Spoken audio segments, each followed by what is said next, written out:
from the Export Beer Garden Studios. This is the Champagne Rugby podcast for May the 28th, brought to you by the great New Zealanders at MAXRaft, fitting insulated concrete slabs nationwide. Always the step, James McOnie, to a warm, comfortable, healthy home. How are you, mate? I'm okay, G Lane. Great to see you here. Yes, thank you for filling in on the Champagne Rugby podcast. You've become a regular contributor. I have. Super sub off the bench. Our Heather Duplessis Kadifi, if you will. Oh, yeah. Quadzilla. Am I the Quadzilla of Champagne Rugby? I can imagine you having pretty decent quads back in the day. It's my best feature. Is it? It's my quads are my best feature. Yeah, mine are my calves. Yeah? Yeah. Lee Hart's like that. Have you seen Lee Hart's calves? Yeah, they like are. Christmas hams. Yeah. Yeah, they're almost too big. Anyway. They transport a bit of, he's got hidden bulk, Lee Hart. Yes. That's not a euphemism for saying he's got a big dog roll of a penis. No, he certainly, I mean, he might do actually, but I wouldn't want to play run it straight with him. No. I feel like it's a solid mass coming at you at pace. If I was to weigh Lee Hart, I'd say he's over 115 kgs. Oh, yeah, because he's reasonably tall. He's quite big. He is tall, he's very broad, and he's also a big boxer. Does a lot of boxing training as well. Oh, right, yeah. So there's a bit of muscle there. Well, let's call him 112. Okay. Anyway, let's start with the big issue, G Lane. Yes. It is stadium sadness, stadium stress. Yes. There were several ideas for, new stadia and to revamp Eden Park in Auckland, and in the end they've settled on two. Oh, have they actually made the decision? The council have said on Radio New Zealand last night, hey, we've whittled it down to two, and I think the other is Key Park. The other proposal, so it's Key Park and Eden Park, basically. You know what? They can go fuck themselves in. I hate the council. You can bleep that out if you want, but it's so frustrating because that Key Park, the only reason they're backing that is because the All Blacks came out and said let's put an All Blacks hotel in, which means absolutely nothing to me or any New Zealand All Blacks fans. They'll just fill it with tourists and it'll be a massive white elephant and it'll never happen. Yeah. Whereas Key Park, I know as Wynyard Point, and I'm a big fan of Wynyard Point because they had a plan to turn it into a precinct in terms of a sporting precinct with Victoria Park as a test cricket venue, turning the event centre into an indoor tennis, netball, basketball, kind of 7,000 seater, and then have a 50,000 seater for the big events and concerts, and transform downtown and transform Wynyard Quarter, that area, because at the moment it's just farting along. First of all, the bridge is broken, so all the bars are going bust. They promised the America's Cup would revolutionise it. Didn't. It didn't. It's kind of half done, is it? Half baked, really, because they did a few bars in a row, and then it just abruptly ends. Yeah. Where there's a couple of basketball hoops, is that right? Yeah, basketball hoops and there are some roller hockey courts there as well. That's important. That is very important. But look, I didn't know there's a third option. Did you know there's a third option? Yeah, what is it to there was the sunken stadium, which everyone said was absolutely stupid, and but what's the third option? Do nothing. Oh, right. That is an option. Right. And I didn't know that at the start of this debate. So I went full in on Wynyard Point. I was like, come on, can we actually have a vision? Can I actually be proud of being an Aucklander? Because I'm not at the moment. It's an embarrassment. We don't have Test cricket. We have a hodgepodge of a stadium that's in the wrong place. I love Eden Park, but it's just in the wrong place. Can we create something cool that we'd be proud of? But we can't. I didn't realise the other option was do nothing, and that's always going to happen. Yeah, everybody's danced around this whole stadium thing downtown and waterfront and adjacent to the waterfront. And Key Park, I should explain to people who don't know Auckland or even who do know Auckland, is that's pretty much beside Spark Arena, where the railway yards are. In fact, the railway will have to go underneath it. It's a huge expense for pretty much a full, that's the main trunk line going underneath the stadium. That's crazy. So, yeah, that is crazy. Anyway, that's the preferred downtown idea, and then the other one's to put a roof on Eden Park, right?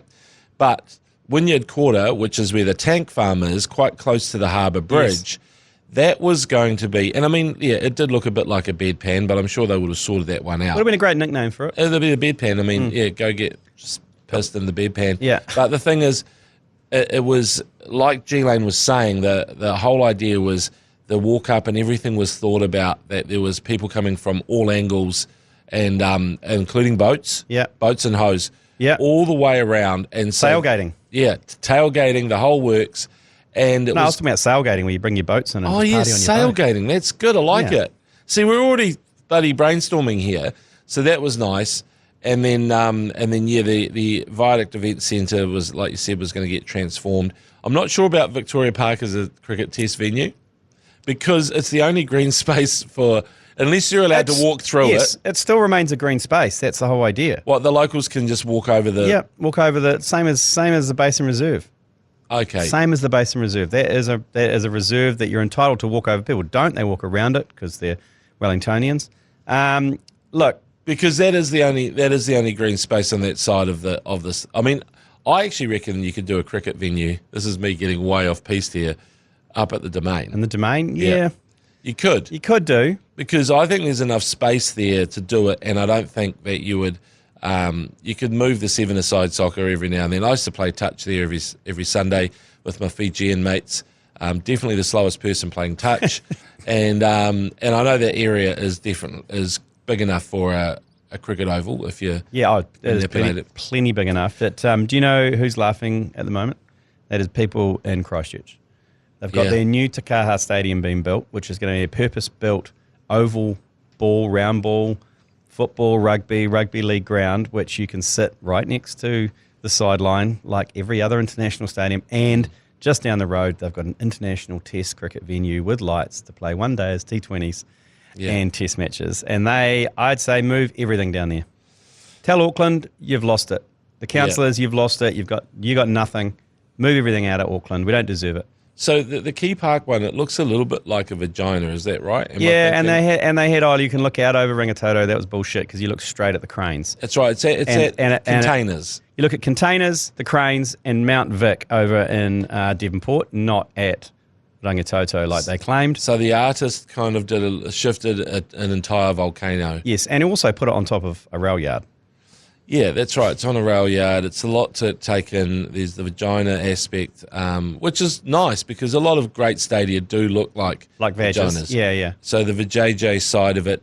The hotel, yes. I mean, you did mention White Elephant. It was mentioned on the radio last night as well. Is there anything wrong with a white elephant? Like, are we against albino elephants? Yeah, probably we are. Yeah, because they're very unpopular. Well, if you're hiding, and they're often left to die. They get excluded by the herd and they die. Really? Yeah. Is that why? Is that where it comes from? Because I made that up, but was it believable? It did sound. I mean, can we get David Attenborough on the line, Adam? Because I feel like that's actually plausible. But the main thing is that if you're hiding in a rock outcrop, then white elephant's a bad idea. Yes.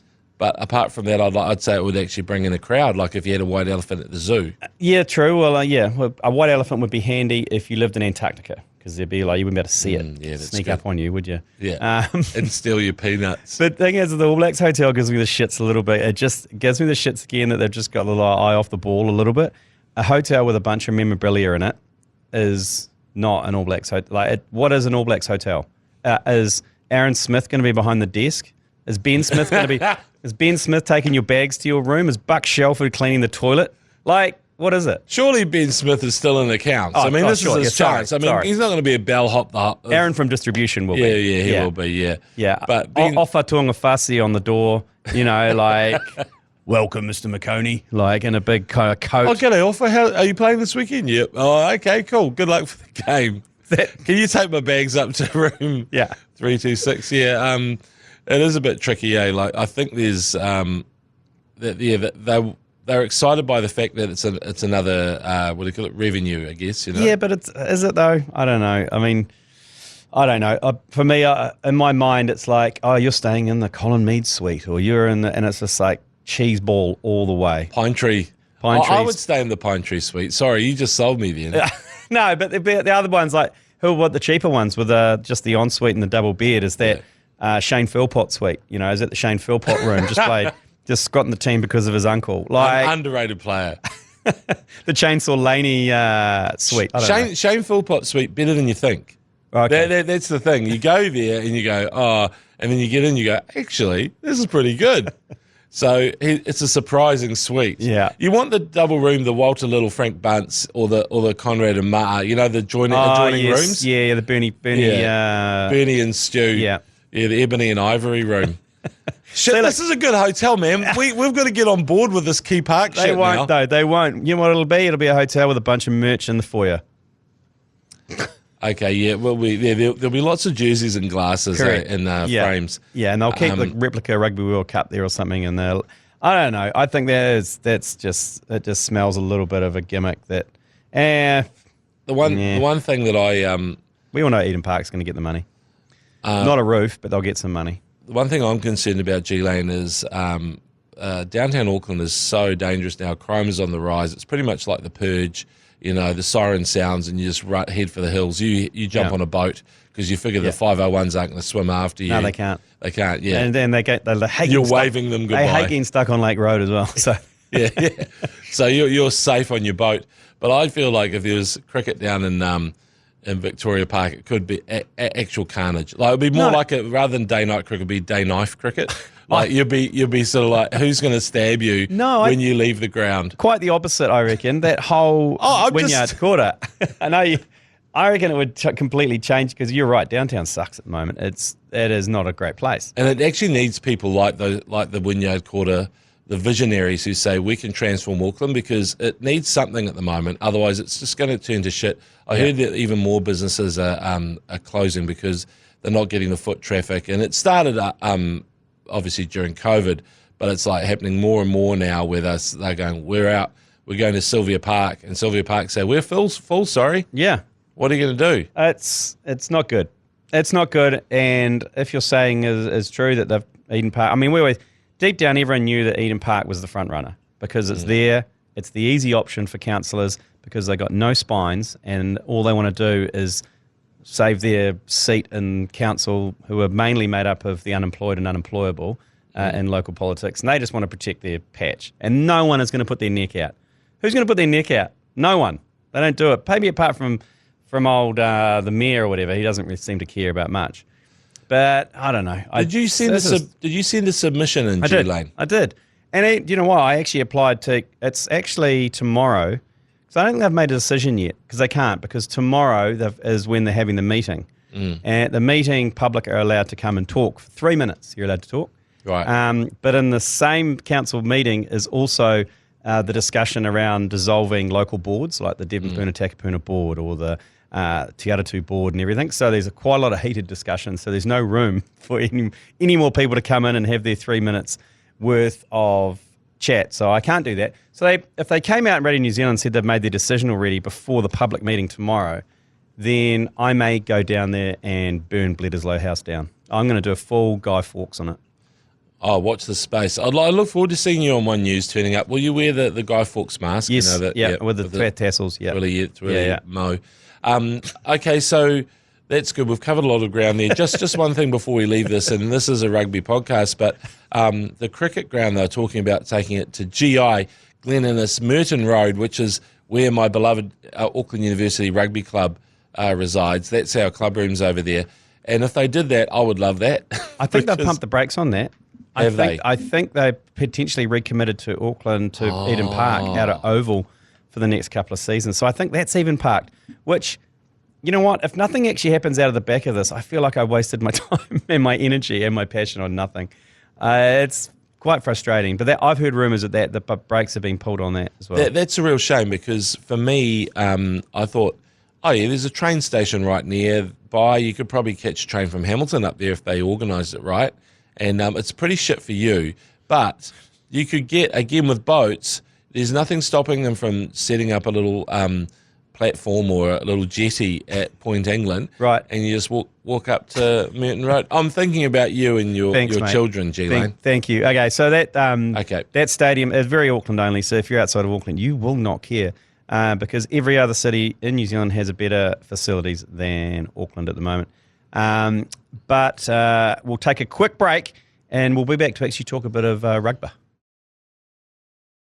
Okay, the weekend, James McOnie, the Chiefs Hurricanes, we commentated that. We got robbed in the last minute of the game. Oh my God, did we get robbed? Holy smokes. But the highlight, obviously, Punt Paul Williams getting snotted and like properly snotted as well. The referee, normally you see a referee take a glancing blow and he trips over himself, but this one here was like a proper hit. To the shoulder blade in the back there from Atini Nanai Saturo. Interesting backline move to call with the ref right in the middle of it. Also, it looked like that move was never going to work anyway, so Paul Williams just saved them from a lot of embarrassment. Yeah. Conversely, every time the Hurricanes did something, it seemed to come off. But watching Paul Williams get up gave us some good content that we chucked on the Insta, and we were possibly a little bit too enthusiastic about him getting smashed. Yes. That's my only feedback to myself and you. I did listen to that back, and he did comment on it actually, and and when we put it up, and it was quite aggressive. It was, I think I might have said, "Suck on that, Paul Williams." You did. You said exactly that. And I said, that's what you get if you don't give us some calls, mate. Like, you better start giving us some calls. There's more of that shit coming our way. And so we were both fired up. Heat of the moment. Yeah. And it was posted on social media, and he actually responded to it. And luckily, Joe Jury was on the comms.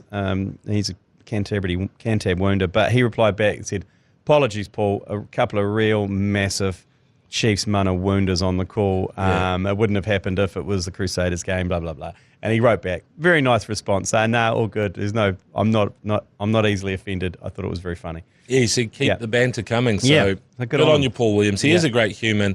He made a terrible call at the end of the game, though. He got his revenge on us. He did. Obviously, the ACC commentary does get piped down sideline. I'll mention another instance in another game where they got a direct ACC feed into their ears, but this penalty against Luke Jacobson, who got pinned after he smashed Geordie Barrett, and then Peter Larkai and another Hurricanes player, they were on top of him straight away, held him down. Then you've got the Chiefs guys on the other side competing for the ball, so there's nowhere for him to go. Nowhere to roll. And you could see him panicking. It was like, you remember we saw his little legs? He was squirming. It was trying to get out of there, but it was impossible. So how that's a penalty and what he's supposed to do to mitigate that, I don't know. When Paul said, Paul Williams, the referee, he said, look, I just need to see more effort from you to get it away. And, I mean, I dispute that, but the problem for me is that that's a perfect short arm penalty, that one. Yeah. It's a short armour because you cannot say that deserves a kick at goal. And to win the game. With time up on the clock. Yeah. But it's okay. I mean, in the end, I was like, the Hurricanes were actually the better team in that game. They were. And I looked at the possession in the territory. They dominated all of that. And but this is the one that hurt the most, G Lane. I've been nerding out on Rugby Pass. They dominated the penalty count 15-6, so we conceded 15 penalties. Yeah, I'd like to think that you know how last year the Chiefs beat the Crusaders twice in pool play. Yeah. In round robin, sorry, and then when it comes to the finals and knockout, Crusaders came into their own. I'm holding on to the fact that Chiefs are going to do the same. So there's no way that the Hurricanes will be able to beat the Chiefs 3 times this year. You could. That's a good theory. That's just a Chiefs mana fan theory for me. That's what I'm holding on to. So one thing I think it shows is that the Hurricanes are really good at with their discipline, and most of the games I went back and had a look, they won the penalty count in most of their big games where they won, and then against the Blues they went down, still won the penalty count, but of course they were on attack right in the last seconds and had a chance to human centipede it over. So they are always in winning positions, the Hurricanes, and I think the discipline and the other stat that they win is yards after contact, metres after contact, and we can see that when we're watching their ball runners, Yose, Larkai, Wakaliawere.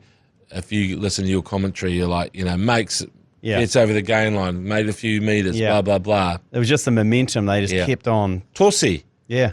Oh, yeah. Palasio Torsi. He is massive, 6'4", 140 kgs.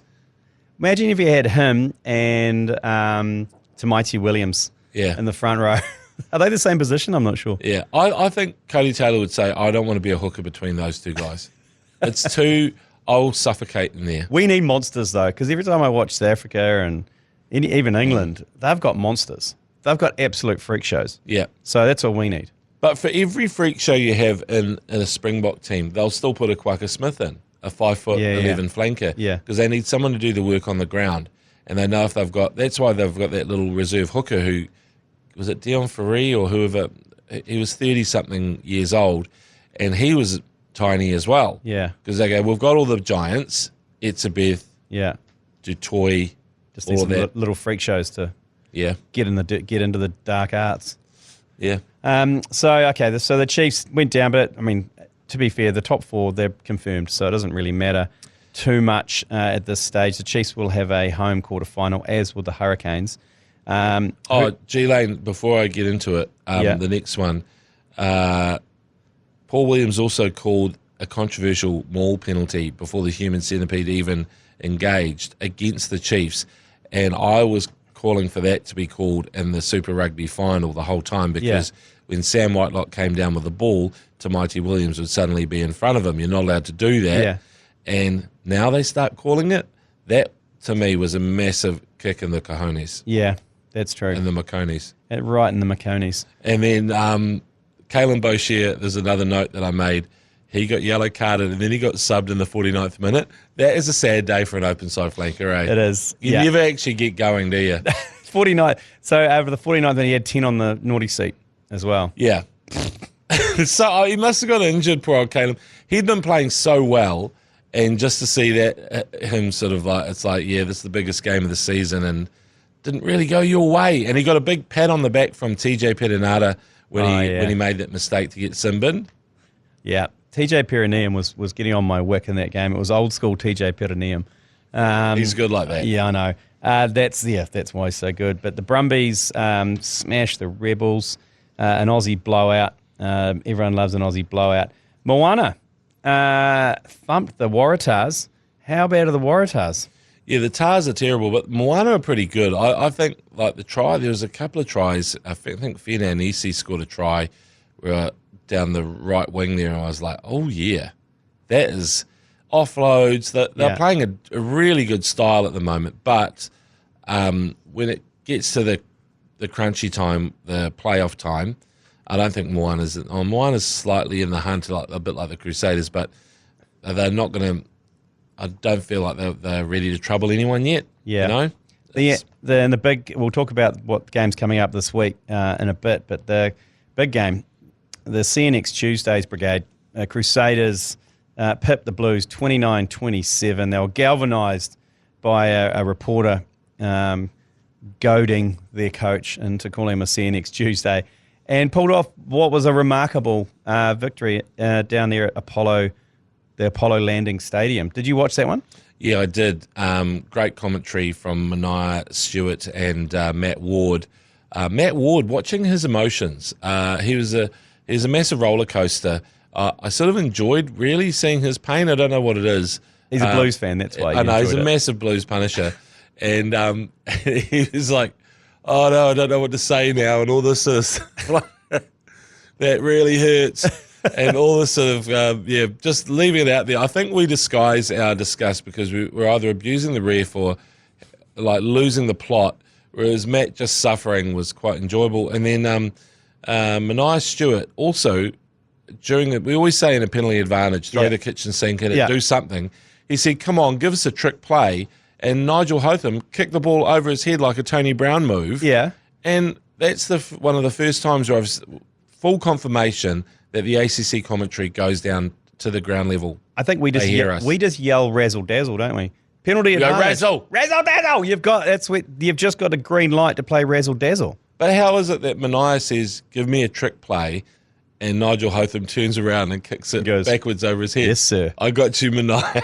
Yeah. The thing is, I know why Matt Ward was suffering, because obviously Mania is a massive Crusaders punisher as well, and it would affect you way more emotionally having to sit beside him in a commentary. Oh, I know. And even Mania said himself, he didn't have money on the Crusaders or the Warriors in the weekend, and both his teams came in, and he was disgusted in himself. Yes. Yeah, I know. Well, I only realised halfway through that game, I went, oh yeah, of course the Crusaders are playing to keep their hopes just alive. I mean, they're on death row, but they needed that to be in the conversation this weekend, and the Drua need to lose to the Rebels for them to have any hope. Yeah.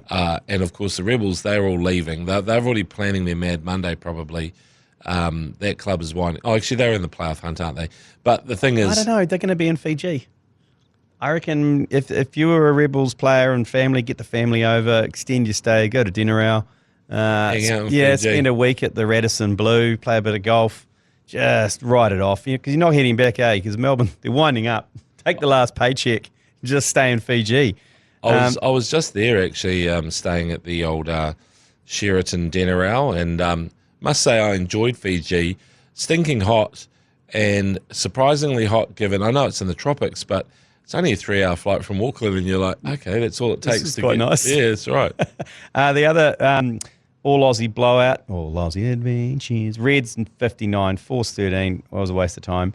But the Highlanders versus the Drua down there at the Sistema Lunchbox in Dunedin absolutely thumped the Drua.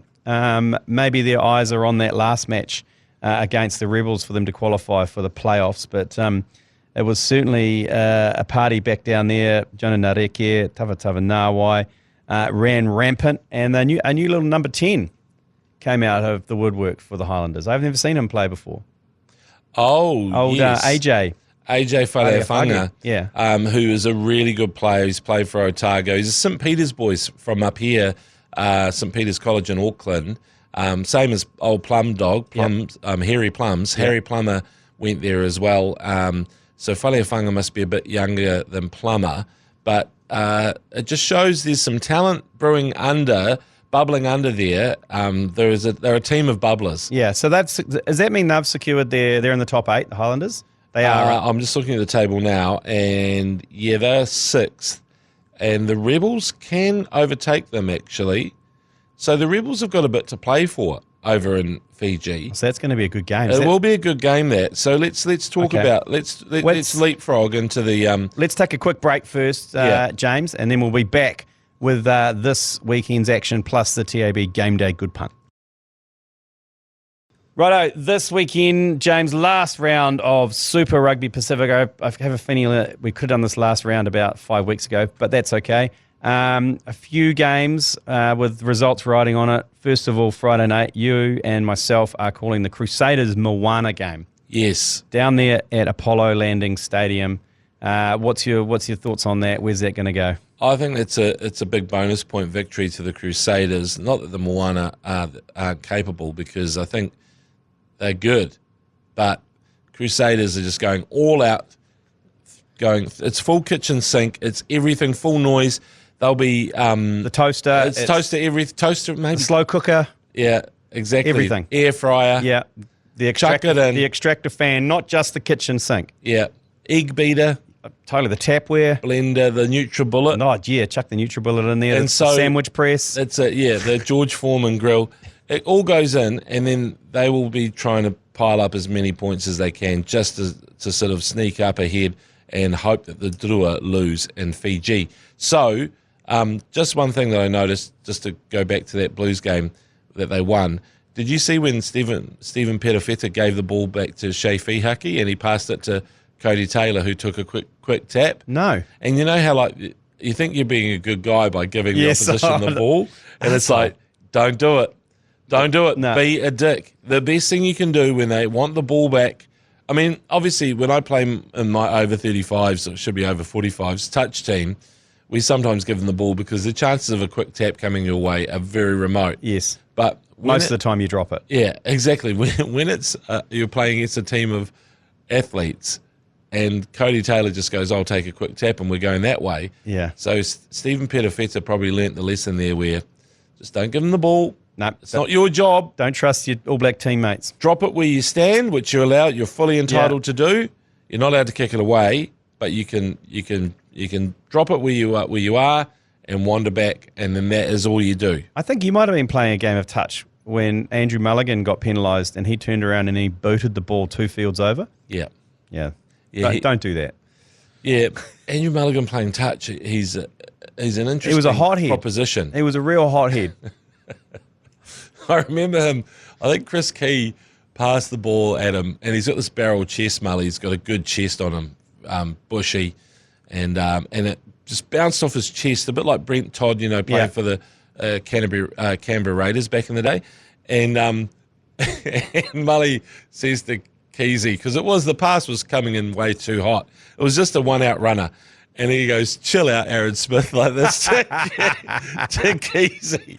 And Keezy goes, oh, just catch it, you bloody big unco, or whatever, Like, and that was just a great moment of the old bull just going, I'm just doing a hit up, son. You just pop it to me. Put it in my guts. Put it in my guts, just pop it. I don't need any heat on it whatsoever, thank you.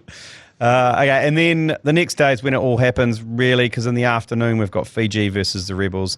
Fiji win that, it's all over for the Crusaders. Yeah. Simple. Yeah, that's it. That's the game to keep an eye on.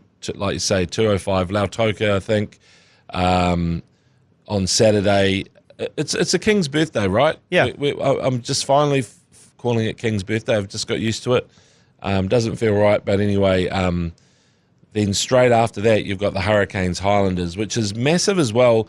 The ramifications for the top of the table. I didn't realise that the Blues were still top. Yeah, right. So if the Canes... They're both on 51. The Blues have a way better points differential. Right. But if the Canes get up with a bonus point and the Chiefs roll the Blues, then the Canes get the home final and everything. Yeah, so you're looking at the finals, aren't you? You're jumping 3 weeks ahead in terms of who's going to host the final out of those top three. Yes, yeah, right? I am. Is that okay? Did I do that? No, I mean, I don't want to do that personally because you're a one game at a I'm a one game at a time Chiefs yeah. man because I don't want to. I couldn't just face it being an Auckland Hurricanes final in Eden Park and 10,000 people turn up. So this rugby buffet on Saturday will actually be massive, and buffet.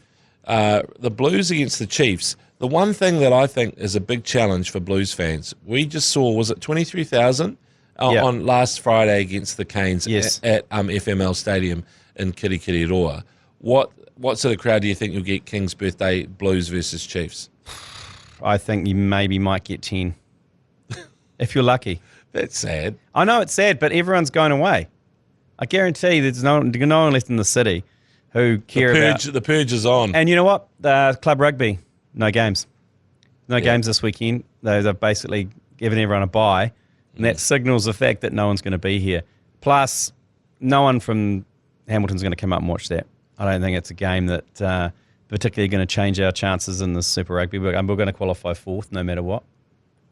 I think. Is that what I think we go? I don't think we can go any higher. It's a bit sad that they can't muster a crowd there. We'll see how it goes. But I'm Mr. Negativity, though. I didn't predict many people would turn up for that Canes Blues game at Eden Park, and it was a cracker. Oh, yeah. It was a monster game. Yeah. Good crowd. I guess King's birthday. Maybe they should rename King's birthday in Auckland to be sort of like Play on the Monday. Ram Raid Wasteland Weekend or something. Michael Hill Ram Raid weekend.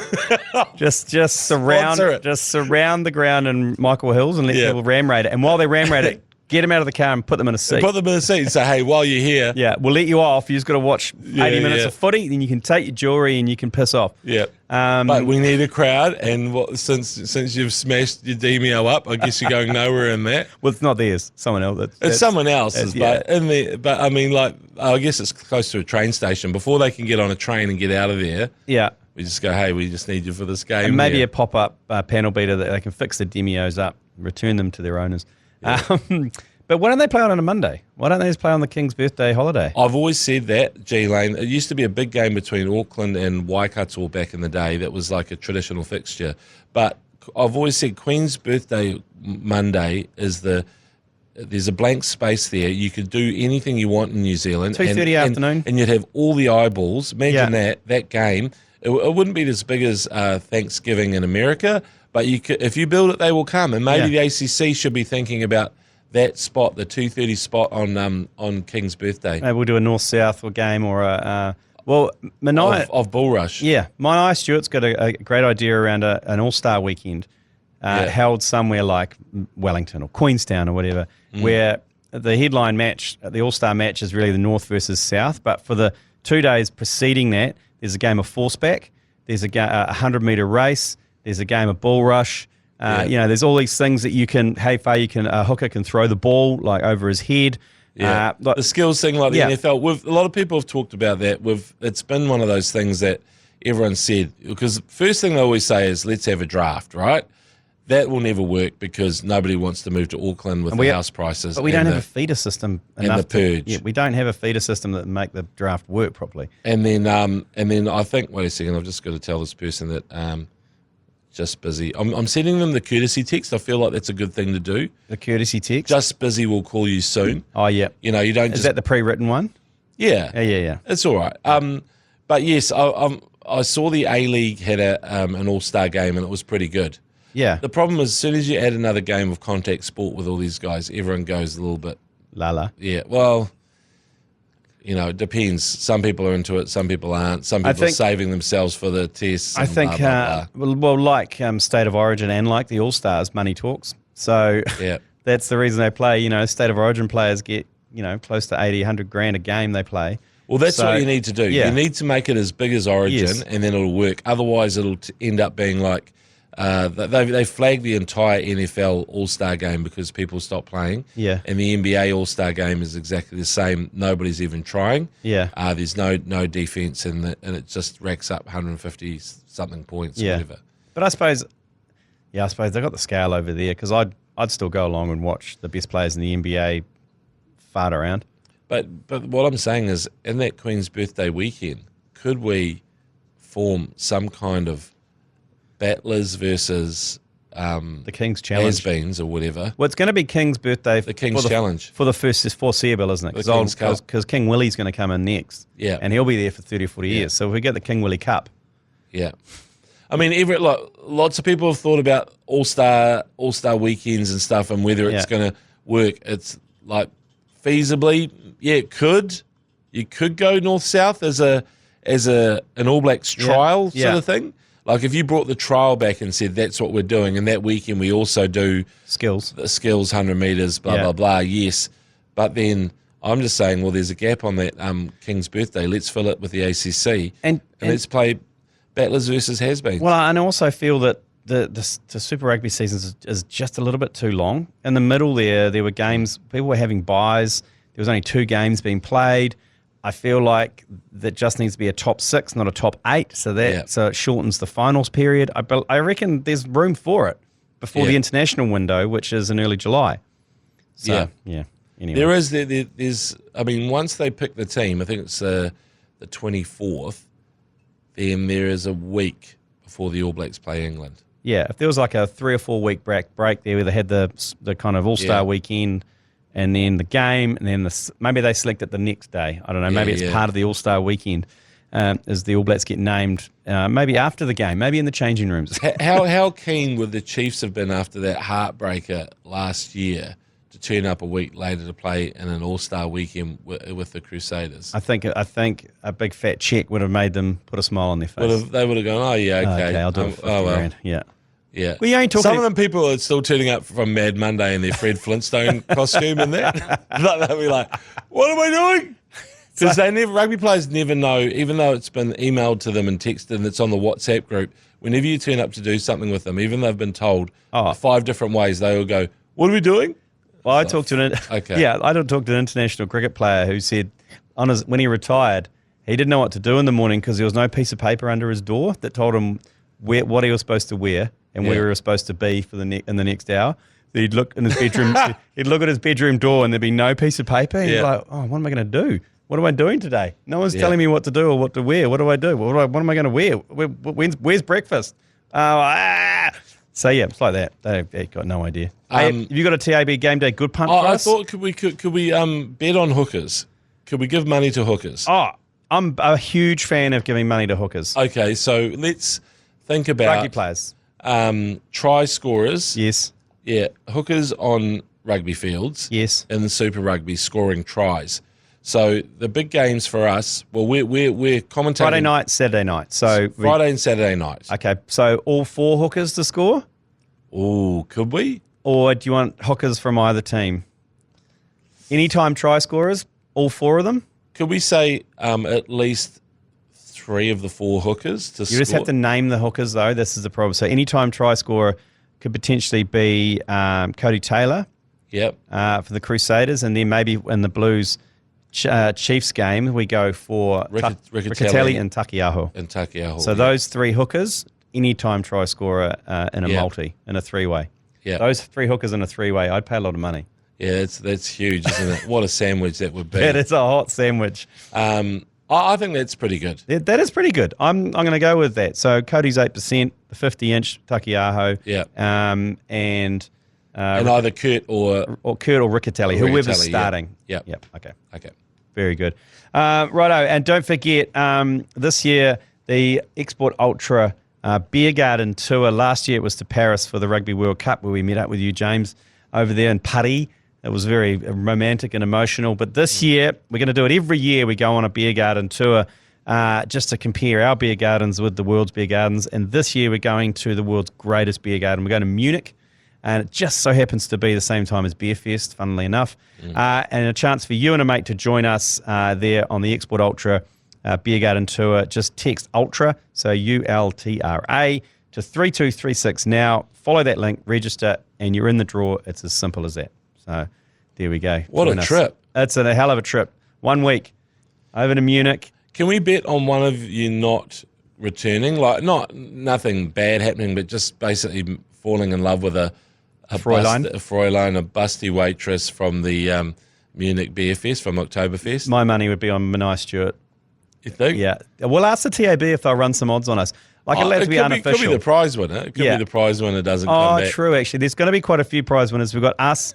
We've got our one runs for a couple more weeks. Then Hodaki, you've got a couple to give away.